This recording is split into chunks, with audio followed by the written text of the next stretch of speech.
मैं ज्योतिषाचार्य साक्षी बोल रही हूँ। आज हम बात करते हैं केतु ग्रह के बारे में। वैसे तो केतु के बारे में कोई ज़्यादा बात नहीं करता। ज्योतिष में केतु को मंगल ग्रह जैसा माना जाता है, लेकिन मेरी माने तो केतु को समझना बहुत मुश्किल है। केतु जीवन में अचानक घटनाएं लाता है ताकि इंसान अपने कर्मों को समझ सके।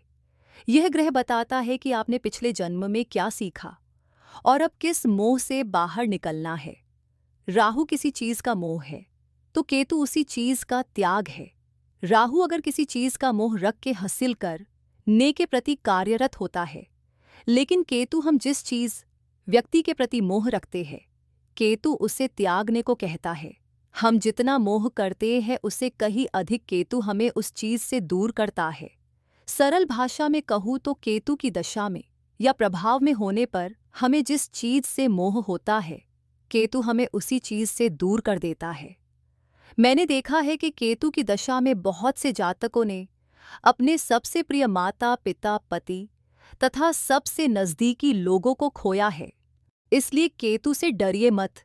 केतु तो तोड़ता है ताकि आप सही दिशा में जुड़ सकें।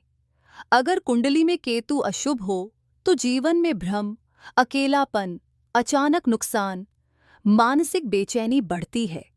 लेकिन सही उपाय करने से केतु मोक्षकारक और आध्यात्मिक बल देता है। अब मैं आपको केतु के आसान उपाय बताती हूँ। ध्यान से सुनिए। सबसे पहला और सरल उपाय, रोज सुबह स्नान के बाद ओम कें केतवे नमः मंत्र का 108 बार जाप करें। दूसरा उपाय, मंगलवार या शनिवार को काले कुत्ते को रोटी जरूर खिलाएं। मैं तो कहूंगी अगर आप डेली खिला सकते हो तो डेली खिलाओ। ये केतु का कारगर उपाय है। इस उपाय से मैंने खुद ने मन शांति का अनुभव किया है।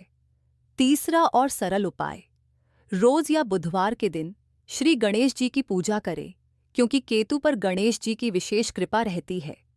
चौथा उपाय, किसी जरूरतमंद को तिल, कंबल या ग्रे रंग की वस्तु का दान करें। पांचवां उपाय, नंगे पांव पीपल के वृक्ष या मंदिर के दर्शन करें और मन में शांति का भाव रखें। इसलिए केतु से डरिए मत। केतु तो तोड़ता है ताकि आप सही दिशा में जुड़ सकें। अगर कुंडली में केतु अशुभ हो तो जीवन में भ्रम, अकेलापन, अचानक नुकसान, मानसिक बेचैनी बढ़ती है। लेकिन सही उपाय करने से केतु मोक्षकारक और आध्यात्मिक बल देता है। अब मैं आपको केतु के आसान उपाय बताती हूँ। ध्यान से सुनिए। सबसे पहला और सरल उपाय, रोज सुबह स्नान के बाद ओम कें केतवे नमः मंत्र का 108 बार जाप करें। दूसरा उपाय, मंगलवार या शनिवार को काले कुत्ते को रोटी जरूर खिलाएं। मैं तो कहूंगी अगर आप डेली खिला सकते हो तो डेली खिलाओ।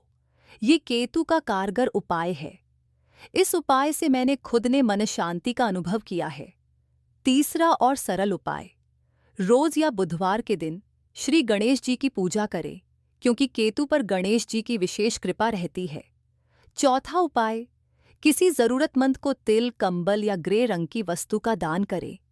पांचवां उपाय, नंगे पांव पीपल के वृक्ष या मंदिर के दर्शन करें और मन में शांति का भाव रखें। जब केतु अशुभ होता है तो व्यक्ति को भ्रम, याददाश्त की कमजोरी, पढ़ाई में रुकावट, निर्णय लेने में असमंजस और मानसिक बेचैनी होती है। ऐसे में मां सरस्वती की उपासना बहुत जल्दी फल देती है। रोज या बुधवार के दिन ओम एन सरस्वत्यै नमः मंत्र का 108 बार जाप करें। देखिए, केतु और भगवान शिव का गहरा संबंध है। जब कुंडली में केतु अशुभ होता है तो जीवन में भ्रम, भय, मानसिक अस्थिरता, अचानक रुकावटें आने लगती हैं। ऐसे में शिव जी की उपासना केतु को बहुत जल्दी शांत करती है। ओम नमः शिवाय का जाप करने से बहुत शांति प्राप्त होती है।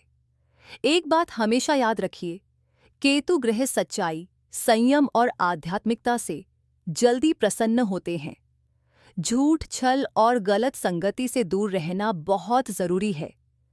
इन उपायों को श्रद्धा से करने पर मन शांत होता है, डर दूर होता है और केतु का नकारात्मक प्रभाव धीरे धीरे समाप्त होने लगता है। अगर आपको मेरा ये मार्गदर्शन अच्छा लगा हो तो लाइक करें, शेयर करें और भारतीय ज्योतिष चैनल को सब्सक्राइब जरूर करें। मैं ज्योतिषाचार्य साक्षी फिर मिलूंगी अगले ज्योतिषीय उपाय के साथ।